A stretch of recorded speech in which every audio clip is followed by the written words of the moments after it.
হজরত রেকর্ডিং চালু।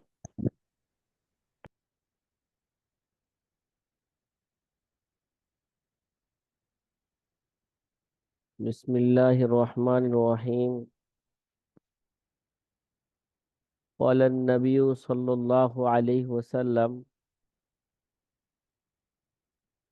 من أفتى الناس بغير علم كان اسمه على من أفتاه أو كما قال عليه الصلاة والسلام।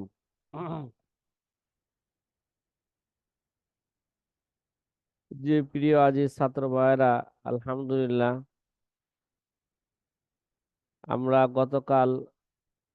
আমরা একটা কিতাব পূর্ণাঙ্গভাবে একটা বিষয় মুকাদ্দামাত দুরুল মুখতার, এই কিতাবটি আপনার পূর্ণভাবে মিনওয়ান আমরা গতকাল শেষ করেছি, এই জন্য আলহামদুলিল্লাহ। আজকে থেকে যে বিষয়টা আমরা শুরু করতে যাচ্ছি, এটা আমাদের দারুল ইফতার সবচেয়ে গুরুত্বপূর্ণ বিষয়। যে বিষয়টা আমরা আজকে সূচনা করতে যাচ্ছি, এটাই দারুল ইফতার তিনটা বিষয়ের অন্যতম একটি বিষয়, যে ফতোয়া লেখা, তামরিন করা। ফতোয়া কিভাবে লিখতে হবে, তামরিন কিভাবে করতে হবে, এই বিষয়ের উপর মার্কাজুল ফিকরি ও দাওয়ার পক্ষ থেকে আমরা 10 পৃষ্ঠা ব্যাপী একটা ফতোয়া চর্চা করার জন্য সংক্ষিপ্ত একটা দিক নির্দেশনা মূলক কিছু কথা আপনাদের সামনে এখানে পেশ করেছি। আশা করি যদি এই দিক নির্দেশনামূলক যে লেখাটি রয়েছে, এই লেখাটির উপর যদি আমরা আমল করতে পারি, তাহলে আমাদের আশাবাদী আমরা প্রত্যেকটা তলিবুল ইলমের, প্রত্যেকটা ছাত্র ভাইয়ের ফতোয়া লেখা, ফতোয়ার চর্চা অনেক সুন্দর হবে, অনেক সুন্দর হবে, যেটা ভাষায় প্রকাশ করা যাবে না। এটা আমরা আশাবাদী আল্লাহর কাছে, যদি ওইভাবে প্রত্যেকটা ছাত্র ভাই যদি মেহনত করতে পারে। যে সাথী ভাইয়েরা, আপনাদের মধ্য থেকে একজন ভাই প্রস্তুত হয়ে যান এই বাংলা লেখাটি পড়ার জন্য। কোনো ভাই আছেন প্রস্তুত? হুম, জি সাথী ভাইরা, কেউ ইনশাআল্লাহ। আছেন? হুম, ইনশাআল্লাহ। ইনশাল্লাহ। ঠিক আছে। আব্দুল্লাহ আল আমিন একজনে পড়েন আগে। বিসমিল্লাহির রহমানির রহিম। দেখা যাচ্ছে ফতোয়া কিভাবে লিখবো নাকি? জি। জি। ফতোয়া চর্চাকারী ছাত্রদের উদ্দেশ্যে একটি সংক্ষিপ্ত দিক নির্দেশনামূলক রচনা। ফতোয়ার আদব কি, কি হবে, লেখার আদব কি হবে, মুস্তাফির আদব কি হবে, মুফতির আদব কি হবে, এই ব্যাপারে আমরা উসুল ইফতা ও আদাবুহু কিতাবের মধ্যে আমরা ইনশাআল্লাহ কিতাব থেকেই পড়ব। এর জন্য এই বিষয়টি এখানে সংযোজন করা হয় নাই। যেই বিষয়গুলো সাধারণত কিতাবাদির মধ্যে নাই, কিন্তু এগুলো ফতোয়া চর্চার জন্য জরুরি হবে, ওই বিষয়গুলো আমরা এখানে বিশেষভাবে কি করছি, উল্লেখ করেছি। জি সাথী ভাইয়েরা, পড়েন। এখান থেকে পড়েন, হ্যাঁ। জি, উৎসর্গ। বিসমিল্লাহির রহমানির রহিম। উৎসর্গ। প্রিয় আজিজ ছাত্রগণ, এর সুস্থতার সাথে দীর্ঘ হায়াত কামনা। তোমরা যখন ঠিক ও ফতোয়া লেখা শিখবে, তখন এই পুস্তিকাটি আমলের নিয়তে করবে। আল্লাহ সুবহানাহু ওয়া তাআলা তোমাদের বড় ফকিহ হিসাবে কবুল করেন। আমিন। যারা আমিন বলবে তাদেরকেও কবুল করেন। আমিন।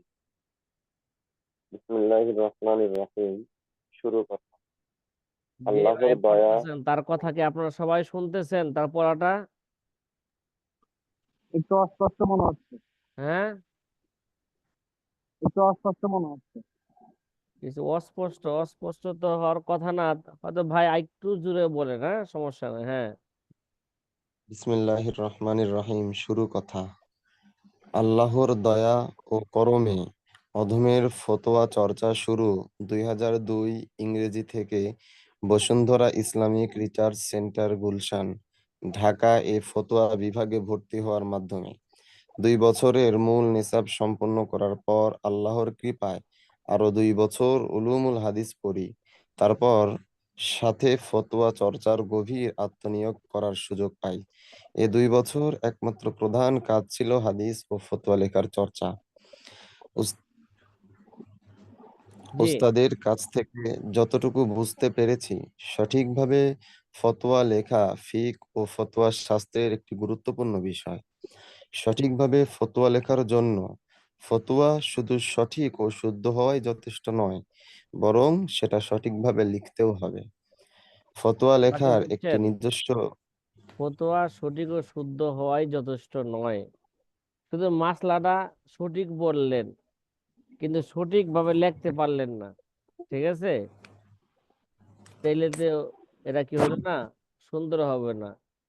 ফতোয়া প্রশ্নর জবাব বিশুদ্ধভাবে দেওয়া এবং এটাকে সঠিকভাবে কি করা, মানুষের সামনে লেখা উপস্থাপনা করা, এটা অত্যাধিক জরুরি একটি বিষয়। জি, ফতোয়া লেখার একটি নিজস্ব রীতিনীতি রয়েছে, যা আলাদাভাবে রপ্ত করতে হয়। ঠিক আছে, যেটা ব্যক্তিগতভাবে পৃথকভাবে এটা কি করতে হয়, এই যোগ্যতাটা একটা অর্জন করতে হয়। জি, উস্তাদগণ বলা সত্ত্বেও অনেক সময় সেদিক ভ্রূক্ষেপ করা হয় না। ফলে অনেক ছাত্ররা ফতোয়া লেখা কাঙ্ক্ষিত মানে উত্তীর্ণ হতে পারে না। হ্যাঁ, অনেক ফতোয়া ছাত্ররা লেখার ফতোয়া লেখা কাঙ্ক্ষিত মানে উত্তীর্ণ হতে পারে না। পারে না। আমরা তো ছাত্র ভাইরা আসলে কি, উস্তাদ তো বলে ঠিক কিন্তু তারা সেভাবে কি করে না, আমল করে না। আমল যে কোনো বিষয়, আল্লাহর বিধান আছে, আমল না করলে সে আখেরাত উন্নত হইতে পারবে না। যে প্রতিটা জিনিসের একটা নীতিমালা আছে, নীতিমালা অনুযায়ী না চললে সে কাঙ্ক্ষিত স্থানে সে পৌঁছতে পারবে না। জি, ফতোয়া লেখার কলা কৌশলের কিছু মৌলিক দিক ছাত্রদের হাতে পৌঁছে দেওয়ার স্বপ্ন দীর্ঘদিনের। 2018 ইংরেজি সনে মার্কাজুল ফিকরি ওয়াদ দাওয়া গোপীবাগ মতিঝিল ঢাকা এর ফতোয়া বিভাগের প্রতিষ্ঠাতা হিসেবে খেদমত করার সুযোগ হয়। মাদ্রাসাটি প্রতিষ্ঠা করার পর সেই স্বপ্ন ডানা মেলতে শুরু করে। মার্কাজ আসলে প্রতিষ্ঠা হওয়ার আমাদের পর এই থেকে মার্কাজটা ছিল আসলে গভীরবাগ মতিঝিলে ছিল। আবার 2020 সালে আমরা এই মার্কাজটাকে সেই গভীরবাগের পাশেই যে Maniknagar Eastern line bus counter main রোডের সাথেই মিয়াজান গলির মেন রোড থেকে একটু ভিতরে ইসলাম মঞ্জিলের দোতলায় এখন আমাদের চলে এসেছে। জি, হয়তো কয়দিন পরে এটা অন্য জায়গায় চলে যাবে, তার স্থায়ী জায়গায় চলে যেতে পারে। জি, ইনশাআল্লাহ। 2018 ইংরেজি সনে মার্কাজুল ফিকরি ওয়াদ দাওয়া গোপীবাগ মতিঝিল ঢাকা এ ফতোয়া বিভাগের প্রতিষ্ঠাতা হিসেবে খেদমত করার সুযোগ হয়। মাদ্রাসাটি প্রতিষ্ঠা করার পর সেই স্বপ্ন ডানা মেলতে শুরু করে। মার্কাজ প্রতিষ্ঠা হওয়ার পর হ্যাঁ, মার্কাজ প্রতিষ্ঠা হওয়ার মার্কাজ পর থেকে প্রতিষ্ঠা, হ্যাঁ, প্রতিষ্ঠা হওয়ার পর থেকে ফতোয়া লেখা নিয়ে গবেষণা ও আন্তরিকতা আরো বৃদ্ধি পায়। এই সূত্র ধরেই বক্ষমান পুস্তিকার জন্ম হয়। এতে নতুন কিছু পেশ করা হয়নি। সম্মানিত ওস্তাদবৃন্দ থেকে যা পেয়েছি আমি কেবল সেগুলোকেই বিন্যস্ত করেছি মাত্র। জি, রচনাটি সম্পর্কে কয়েকটি গুরুত্বপূর্ণ কথা। এটি ফতোয়া বিভাগের তালিবুল ইলম ভাইদের জন্য লেখা হয়েছে। জি, এখানে ছাত্র যা ভাইরা, অন্যান্য ব্যাখ্যা ছাত্র ভাইরা যারা আছেন, পড়া কি বুঝতেছেন, শুনতেছেন? জি হজরত, বুঝতেছি, জি আলহামদুলিল্লাহ। জি আলহামদুলিল্লাহ। হ্যাঁ, এটি ফতোয়া বিভাগের তালিবুল ইলম ভাইদের জন্য লেখা হয়েছে। এখানে যা ব্যক্ত করা হয়েছে এর অনেকগুলোই স্বীকৃত, তবে কিছু কিছু বিষয়ে কারো দ্বিমত থাকতে পারে। ছাত্রদের প্রতি নিবেদন হলো, আপনার বিভাগীয় মুশরিফ জিম্মাদারের কোনো বিষয়ে দ্বিমত পোষণ করলে আপনি আপনার উস্তাদের নির্দেশনাই গ্রহণ করবেন। এর রচনার উদ্দেশ্য কেবল প্রাথমিক ধারণা প্রদান। পূর্ণ ধারণা ও যোগ্যতা অর্জন হবে স্বীয় মুশরিফের নির্দেশনা অনুযায়ী চলার মাধ্যমে। আমাদের এ রচনার উদ্দেশ্য ফতোয়া চর্চার প্রাথমিক পথ চলা কিছুটা সহজ করা।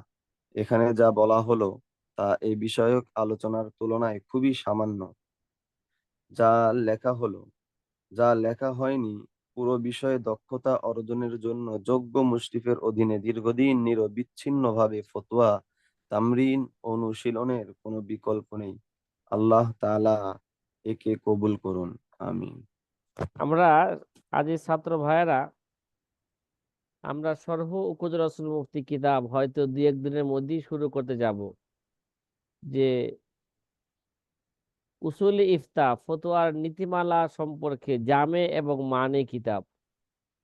শুধু আমি বলি না এটা জামে মানে কিতাব, এরা আমাদের আকাবেররা সকলেই বলেছেন। উসুল ইফতা সম্পর্কে তো অনেক কিতাবই লেখা হয়েছে, কদিম এবং জাদিদ অনেক কিতাবই আছে, কিন্তু আল্লামা শামী রহমতুল্লাহ আলাই শরহে উকুদুর রসুল মুফতি উসুল ইফতার উপর ফতোয়ার মূল নীতির উপর যেই কিতাব লিখেছেন এটাই হচ্ছে সবচেয়ে জামে এবং মানে কিতাব।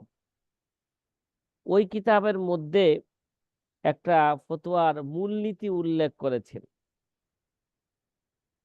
যেটা আপনাদের এখানে শেষ লাইনে উল্লেখ করা হয়েছে।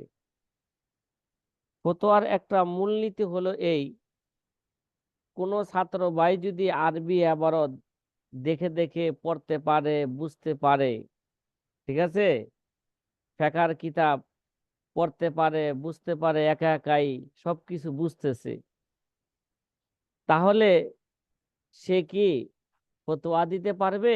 একা একা বুঝতেছে, পড়তে পারতেছে, বুঝতে পারতেছে, তাহলে সে কি ফতোয়া দিতে পারবে? এর একটা প্রশ্ন। এই প্রশ্নের জবাবে আল্লামা শামী রহমতুল্লাহ আলাই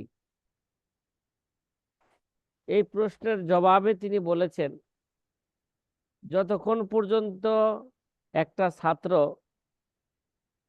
একটা দক্ষ উস্তাদের অধীনে থাইকা যতক্ষণ পর্যন্ত হাতে কলমে তামরিন লেখা না শিখবে, ঠিক আছে, খালি দক্ষ উস্তাদের সাথে থাকলেই হবে না, এবং তামরিন লেখার একটা কি করতে হবে? যোগ্যতা অর্জন করতে হবে।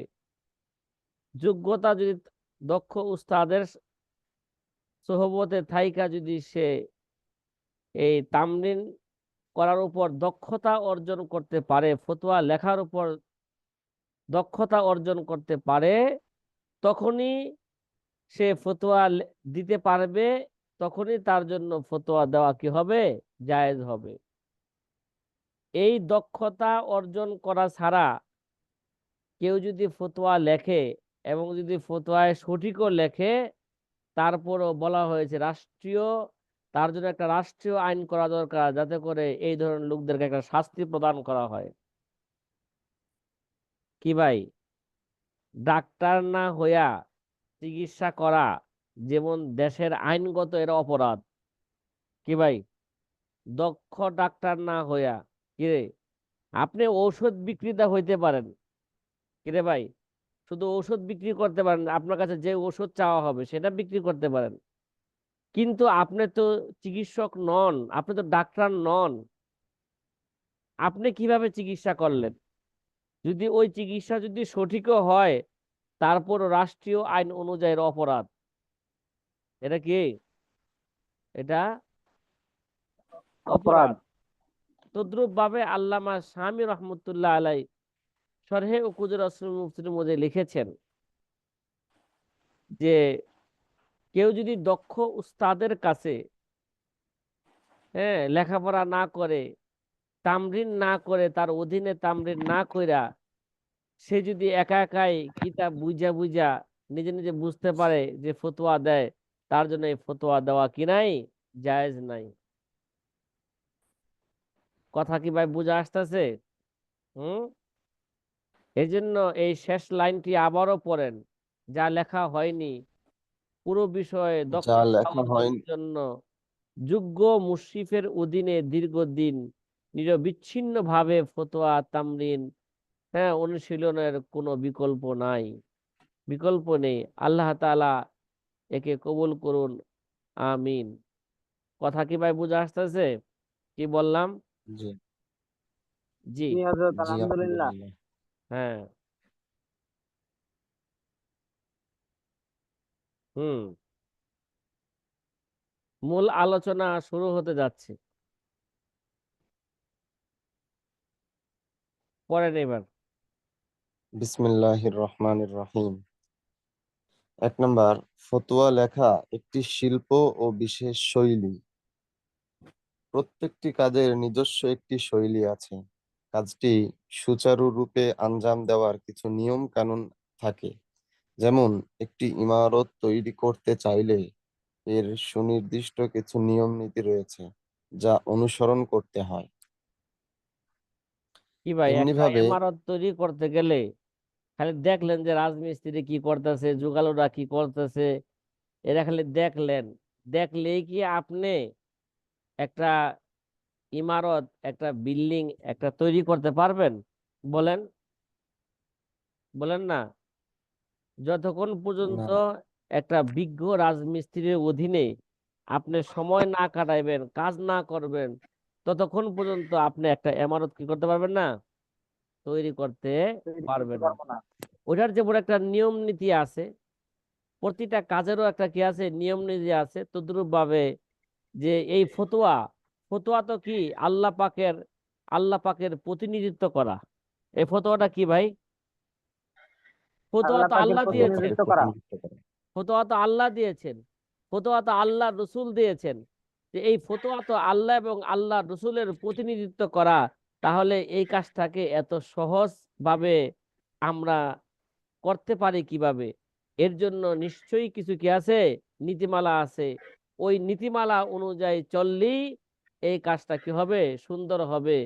আর যদি ওই নীতিমালা অনুযায়ী না চলি, তাহলে আমরা কি হব, বাজারি মুফতি হয়ে যাব। যেখানে সেখানে ফতোয়া দিয়া দিব, ফতোয়া ভুল হব, ভুল হবে, নিজেও ধ্বংস হব, জাতিকেও কি করবে, হ্যাঁ, আমরা ধ্বংস করব। কি ভাই, আপনাদের ঘটনা কি মনে আছে? ইমামে আজম আবু হানিফা একবার রাস্তা দিয়া যাইতেছিল, দেখলেন যে একটি বালক কি করতেছে, মাটিতে খেলাধুলা করতেছে, কাদা মাটিতে খেলাধুলা করতেছে। ওই বাচ্চাটিকে সামনে রেখে ইমামে আজম আবু হানিফা রহমতুল্লাহ আলাইহি কি বলছিলেন? খেলাছে, বলেন না কি বলছিলেন? হ্যাঁ,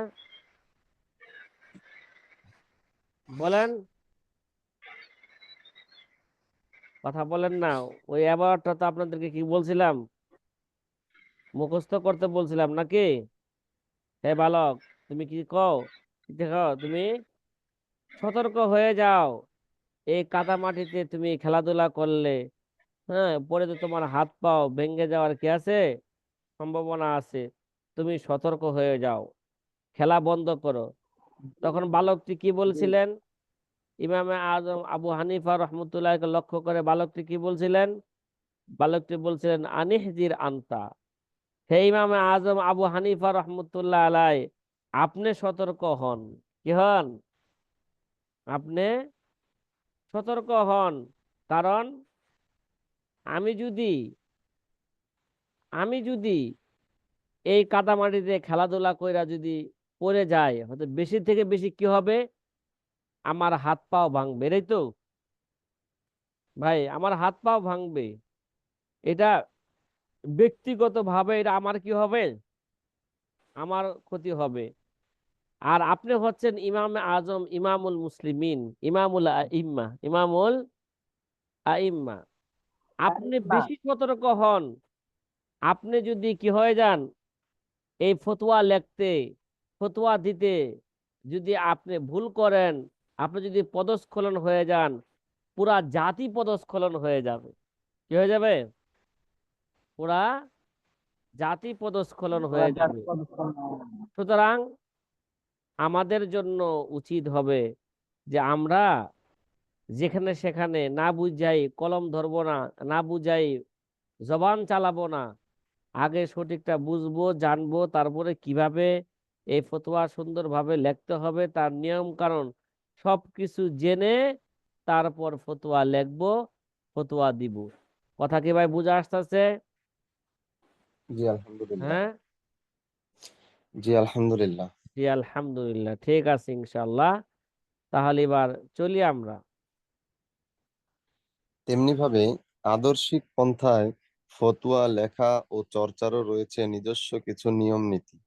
এসব নিয়ম নীতি আদর্শিক পন্থায় ফতোয়া লেখার বিশেষ স্টাইল হিসেবে পরিচিত, যা অনুসরণ করে ফতোয়া লেখা ও চর্চা করা হলে আপনার ফতোয়া অনেক মানসম্মত হয়ে উঠবে। দুঃখের বিষয় হলো এসব নিয়ম নীতি তেমন একটা নেই। কি ভাই, নিয়ম নীতি কি করা হয় না, পালন করা হয় না, বা অনেকে নিয়ম নীতি জানেই না। কিরে ভাই, জানেই জি না। যে যেভাবে পারে এইভাবে কি ধরতেছে, কলম কলম ধরতেছে। কমপক্ষে তো এতটুক লক্ষ্য করলো হইতে কিছুটা, যে আমাদের আকাবেররা উর্দু ফতোয়া কিতাবের মধ্যে, হ্যাঁ, কিভাবে তারা কলম ধরতেছেন, কিভাবে কলম ধরতেছেন, কিভাবে জবাব দিতেছেন, যদি এগুলো যদি একটু ফলো করতাম, তাহলেও তো কিছুটা কি হইতো, হ্যাঁ, এখান থেকে আমরা উদ্ধার হইতে পারতাম। জি সাথী ভাইয়েরা। সঠিক ও সুন্দরভাবে ফতোয়া লেখার গুরুত্ব হুম, এখানে আমরা 10টা আমরা জানি। জিনিস ধারাবাহিকভাবে আলোচনা করছি, ঠিক আছে? জি, জি, 2 নম্বরে সঠিক ও আমরা সুন্দরভাবে জানি ফতোয়া লেখার গুরুত্ব। গুরুত্ব জি, আমরা জানি ফতোয়া হলো সারা জাহানের অধিপতি মহান রব্বুল আলামিনের পক্ষ থেকে দস্তখত করার নাম। কথা তার বুঝছেন পক্ষ ফতোয়া থেকে। কি জিনিস? এগুলো জি, উসুলি আদাবহ কিতাবের মধ্যে সেখানে বিস্তারিত আলোচনা করা হয়েছে যে ফতোয়া হলো সারা জাহানের অধিপতি মহান রব্বুল আলামিনের পক্ষ থেকে দস্তখত করার নাম এটা। যে আল্লাহ তাআলা তার সাথে এখন দস্তখত করতেছে না, ফতোয়া বাস্তব কে দিয়েছেন? আল্লাহ, এবং আল্লাহ রসুল কি দিয়েছেন? ফতোয়া দিয়েছেন। তাইলে সেই সারা জাহানের অধিপতি মহান রব্বুল আলামিনের পক্ষ থেকে দস্তখত করার নাম, সিগনেচার করার নাম হচ্ছে কি ভাই? জানেন? ফতোয়া ফতোয়া। হ্যাঁ, তার পক্ষ থেকে তার বিধান বলা ও লেখার নাম। তাই বলা ও লেখাটা মৌলিকভাবে সঠিকভাবে হওয়ার পাশাপাশি সর্বদিক থেকে সুন্দর হওয়াও কাম্য। জি, উস্তাজে মোহতারাম মুফতি ইনামুল হক সাহেব হাফিজাহুল্লাহ, প্রধান মুফতি Bashundhara Islamic research centre, Gulshan, Dhaka, বলতেন, কিসমুল ফিক ওয়াল ইফতার দুটি প্রধান লক্ষ্য উদ্দেশ্য: এক, ফতুয়া নাবিসি অর্থাৎ সুন্দরভাবে ফতুয়া চর্চা করা; দুই, তাফাক্কুহ অর্জন করা অর্থাৎ দিনের গভীর সমঝ অর্জন করা। তবে কিসমুল ফিকহের নিসাব পরবর্তীতে পূর্ণরূপে আত্মনিয়োগ করতে হবে। অতএব কিসমুল ফিক ওয়াল ইফতার সফলতার সাথে সম্পূর্ণ করতে চাইলে ফতোয়া লেখা সুন্দর করার বিকল্প নেই। আমরা আমাদের সাধ্যানুযায়ী চেষ্টা করলে দয়াময় আল্লাহ সুবহানাহু ওয়া তাআলা মাহরুম করবেন না ইনশাআল্লাহ। ইনশাআল্লাহ। ঠিক আছে, যে আমাদের কিসমুল ফিকহি ওয়াল ইফতার যে দুটি প্রধান লক্ষ্য উদ্দেশ্য, এগুলোকে আমরা কি রাখবো? স্মরণ রাখবো। যে আমাদের প্রধান লক্ষ্য উদ্দেশ্য 1 নাম্বার ফতোয়ায়ে নাবিসি, সুন্দরভাবে ফতোয়া কি করা, চর্চা করা। 2 নাম্বার তাফাক্কুহ অর্জন করা। কি ভাই? তাফাক্কাহ ফা ইন্নাল ফিকহা আফজালু কাইদিন, খেলা আছে? তাফাক্কাহ ফা ইন্নাল ফিকহা আফজালু কাইদিন ইলাল বিররি ওয়াত তাকওয়া ওয়া আদালু কাসিদিন। মন আছে ভাই এগুলো জি, শের? হ্যাঁ, যে 2 নাম্বার জীবনের উদ্দেশ্য তাফাক্কু অর্জন করা, দিনের গভীর সমঝ কি করা, অর্জন করা।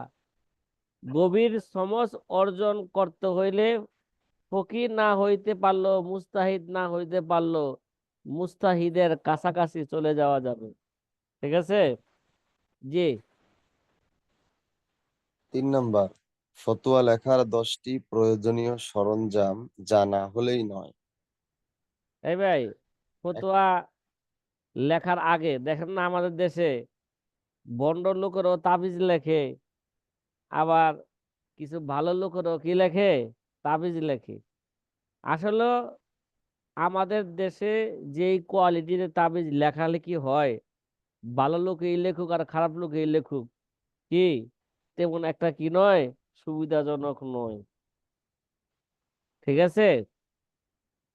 কিছু ভণ্ডামি চলে আসে এদের মধ্যে। তাহলে দেখবেন তাবিজ লেখার আগে কতগুলো জিনিস তাদের কাছে রাখতে হয়, ঠিক না? কি কালি রাখে, কি যেন একটা কালি রাখে, কথা কেন, হ্যাঁ, জাফরান কালি, একটা কলম রাখে, আরো কত কিছু নিয়ম কানুন আছে। ঠিক আছে? তাইলে জি, যে ফতোয়া হলো সারা জাহানের অধিপতি মহান রব্বুল আলামিনের পক্ষ থেকে দস্তখত করার নাম, এই দস্তখতের জন্য তো একটা সুন্দর কলম লাগবে। কি কি লাগবে? তা যেন তেন কলম ব্যবহার করা যাবে না, একটা আদর্শ মানের কি করতে হবে। দেখেন, কমপক্ষে এই ফতোয়া লেখার 10টি প্রয়োজনীয় সরঞ্জাম যেটা না হলেই নয়। কথা কি বোঝা আসতেছে? করা লাগবো? আরে ঘুমাই লইব নি মিয়া, ঘুমায় ঘুমা 10টা করে লইব? হ্যাঁ, এই 10টা উম, জিনিস আমাদের কাছে যদি আজকাল না থাকে, তাহলে আজকাই এগুলো কি করব আমরা, হ্যাঁ, সংগ্রহ করবো ইনশাল্লাহ। আমরা পারবো তো ইনশাল্লাহ? কি করো ছাত্র ইনশাআল্লাহ। ভাইরা, পারবো না ইনশাল্লাহ? ইনশাআল্লাহ, জি, ইনশাআল্লাহ। ইনশাআল্লাহ। ইনশাআল্লাহ। হ্যাঁ, কি কি ইনশাআল্লাহ। 10টা জিনিস? 1 নাম্বার, একটি জেল পেন যার কালি চিকন হয়ে বের হয়, একটি যেমন জেল পেন। Text book. ভাই সব কলমে কি লিখতে সুন্দর হয়নি, কারণ একটা ফতোয়া যাতে করে সুন্দর হয়, মানুষ দেখলেই পড়তে চায়, এই জন্য একটা কি লাগবে, একটা ভালো একটা কলম লাগবে। জি। যার কালি চিকন হয়ে বের হয়, যেমন টেক্সট বুক, জিজিং জেল ইঙ্ক পেন। মূল্য আনুমানিক 15-20 টাকা। এই কলমটি বেশ ভালো, বা এই মানের অন্য কোনো কলম হলেও হবে। হ্যাঁ, মানে একটা মোট কথা একটা ভালো কি লাগবে, একটা জেল কলম। কলম লাগবে। হ্যাঁ, আরেকটা কি কলম লাগবে, একটা 2 নাম্বার, একটা লাল লাল কলম কলম। লাগবে। কথা কি বোঝা আসতেছে ভাই? জি। সামনে আমরা আলোচনা করব যে প্রথমে আমাদের কাছে কোনো প্রশ্ন আসলে, ঠিক আছে, এই প্রশ্নটার মধ্যে কয়টা অংশ আছে না আছে, কি প্রশ্ন করা হয়েছে, এই প্রশ্নটা ভালো করে বোঝার পরে কিতাবাদি থেকে এর কি করবো, একটা দলিল বের করবো আগে। কি করব? একটা খসড়া, একটা খসড়া আগে তৈরি করব দলিলের, ঠিক না? তারপরে ঝটপট করে এটা কি করব, এটা একটা দলিলকে সামনে রেখে একটা প্রথমে একটা জবাব তৈরি করব। ওই জবাবটাই আমার বা আপনার চূড়ান্ত জবাব নয়, এটাকে বারবার দেখবো, বারবার কাটবো। ঠিক আছে? কিভাবে লেখলে সুন্দর হয়, কথাটা আমার ভাষাটা সুন্দর হইলো কিনা। হ্যাঁ, তা আমি একটু কান লাগায় দেখি যে ভাষাটা সুন্দর হইলো কিনা, জবাবটা যেগুলো প্রশ্ন করা হয়েছে সবগুলো আসলো কিনা। না আসলে বারবার লাল কালি দেয়া কাটা, এটা কি করা, সংশোধন সংশোধন করা। তারপরে সর্বশেষে উস্তাদের কাছেও এটা পেশ করতে হবে, এবং সাথে একটা লাল কালিও কি করতে হবে, পেশ করতে। উস্তাদ কি করবে, লাল কালি দিয়ে এটা সংশোধন করবে, এই জন্য একটা লাল কালি লাগবে। কি লাগবে? জি। লাল কালি। 3 নাম্বার, একটি ভালো মানের কাঠ পেন্সিল এবং সাদা কালি। হুম।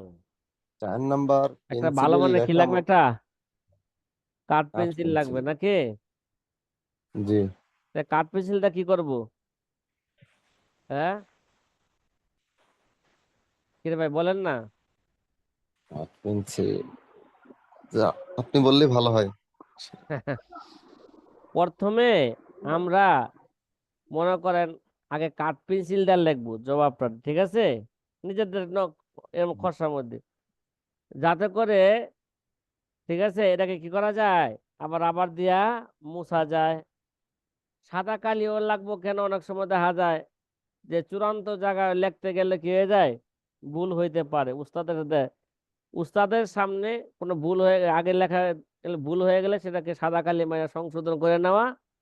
কিন্তু মূল মূল ফতোয়ার মধ্যে যেটা জনগণের সামনে যাবে, ওইখানে কোনো সাদা কালি থাকবে না। কি থাকবে না?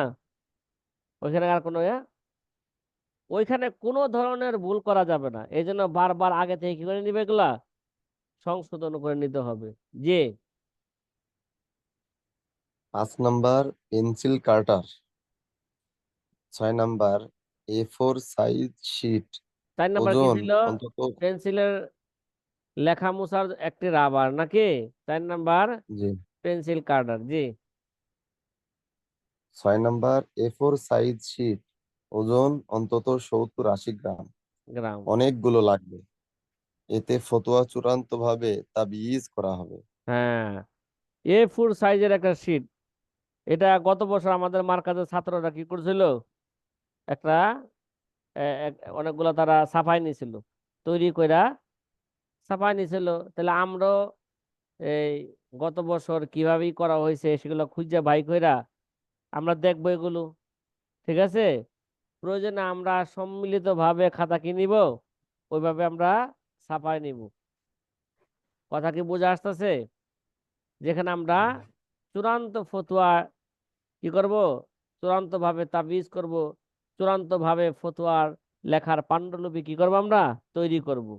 জি। 7 নাম্বার একটি কোর্ট ফাইল, প্লাস্টিকের হলে ভালো হয়। ভাই 8 এতগুলো নাম্বার। সরঞ্জাম, ছোট ছোট জিনিস, তা আপনি রাখবেন কই? ঠিক না? একটা যদি কোড ফাইল থাকে ভিতরে সবসময় রেখে দিলেন, এগুলোর হারানোর কি নাই, সম্ভাবনায় যে কোনো মুহূর্তে দরকার হইলে আপনি কি করতে পারলেন, হ্যাঁ, ব্যবহার করতে পারলেন। আর যদি এলোমেলো রাখেন, তাহলে দেখা যায় কাঠ পেন্সিল একজনের লয়ে গেছে, একটা রাবার লয়ে গেছে, ওটা লয়ে গেছে, কাজের সময় কি পাওয়া যায় না। ছোটখাটো জিনিস এগুলো হারায় বেশি। জি।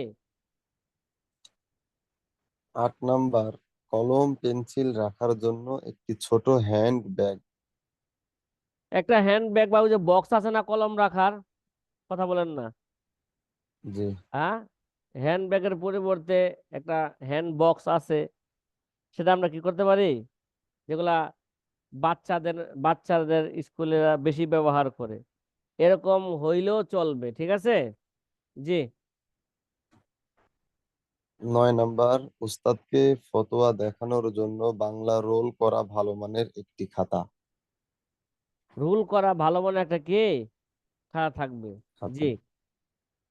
এটা 10 আপনার নাম্বার ছাপায়ও নিতে ফতোয়া। পারেন, আবার মার্কেটে পাওয়া গেলে ভালো মানের খাতা যদি পাওয়া যায়, সেখান থেকে আপনার ক্রয় করে নিতে পারেন। জি। 10 নাম্বার ফতোয়া খসড়া লেখার জন্য একটি খাতা। খাতা এটি কয়টা লাগলো? বাংলা 2টা নাকি? দুই। একটা হলো প্রথমে জি। খসড়া করার জন্য একটা খাতা লাগবে, ওইটা যেনতেন হইলেও হয়। অনেক সময় ছাত্র ভাইরা কি করে, অভিজ্ঞতার আলোকে দেখছি, ওই ফ্রি কিছু ডাক্তারের কিছু ইয়ে আছে না, ডাক্তারখানা কিছু ফ্রি খাতা পাওয়া যায়, হ্যাঁ, এই সমস্ত খাতার মধ্যে মেন ফতোয়া লেখে। আরে ভাই, ওই সমস্ত খাতা তো আপনি ব্যবহার করবেন কেন?